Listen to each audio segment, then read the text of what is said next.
It was a Thursday night around 10:45 p.m.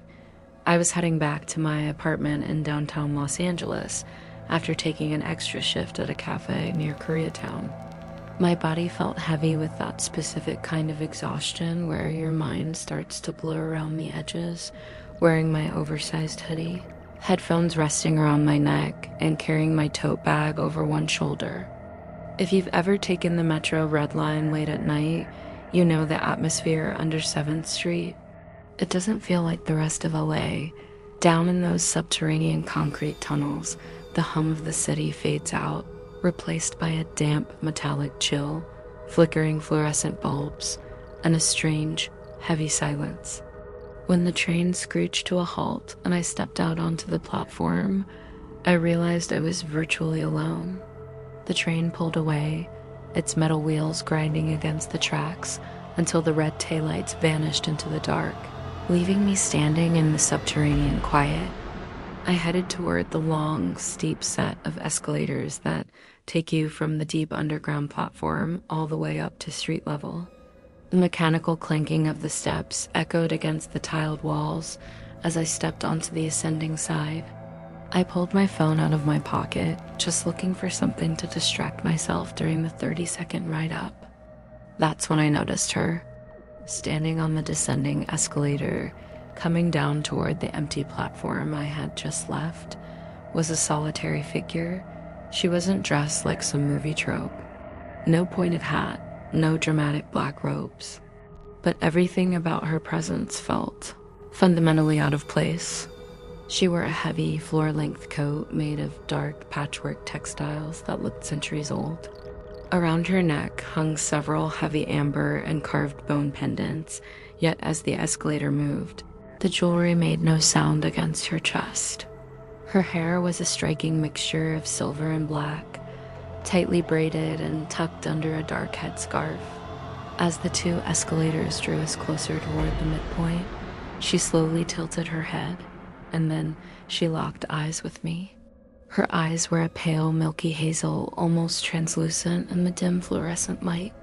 I instinctively tried to look down at my phone screen, but a sudden, terrifying weight settled into my chest. My body wouldn't let me break contact. It felt like a physical thread was pulled taut between her eyes and mine. As we passed each other at the exact center of the escalator, the air temperature dropped instantly. It felt like stepping straight into a walk-in freezer. She didn't speak, but her thin lips began moving in a silent, rhythmic whisper. And in that brief second of overlap, a smell hit me sharp, unmistakable, and entirely wrong for an underground train station. It smelled like ozone, burnt soil, and wet copper. She didn't turn her head as she went down. She kept her face tilted toward me, her gaze pinned on mine until the top of the escalator carried me through the turnstiles and out onto the pavement.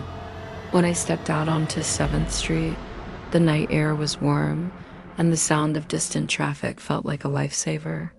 I took a deep breath, trying to laugh it off. Just a weird LA encounter, I told myself. Nothing to panic about. I started walking quickly toward my building, 3 blocks away. As I passed a dark storefront glass, I caught my reflection in the window. I paused. The sidewalk behind me was completely empty. But standing right behind my reflection inside, the glass, her silhouette clearly visible in the dark glass panel, was the woman from the escalator. My heart slammed into my throat. I turned around instantly. The street was totally deserted. Just empty pavement and streetlights.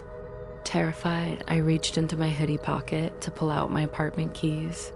My fingers brushed against something hard and coarse that definitely hadn't been there when I left work. I pulled it out under a streetlight. It was a small bundle of dried rowan twigs, bound tightly together with thick black thread. I dropped it on the concrete, turned, and ran the rest of the way to my building. Every streetlight I ran under seemed to flicker and buzz low right as I passed beneath it, dimming almost to black before snapping back on behind me. I practically threw myself through the front doors of my lobby, keyed into the elevator, and slammed my apartment doors shut behind me, throwing every deadbolt I had. I walked over to my living room window and carefully pulled back the blind to look down at the street below. Directly across the road, standing perfectly still beneath the canopy of a sidewalk tree where the streetlights couldn't reach, was a dark silhouette, looking straight up at my third-story window. She stayed there until 3 a.m., and when the sun finally started to break over the horizon, she was gone.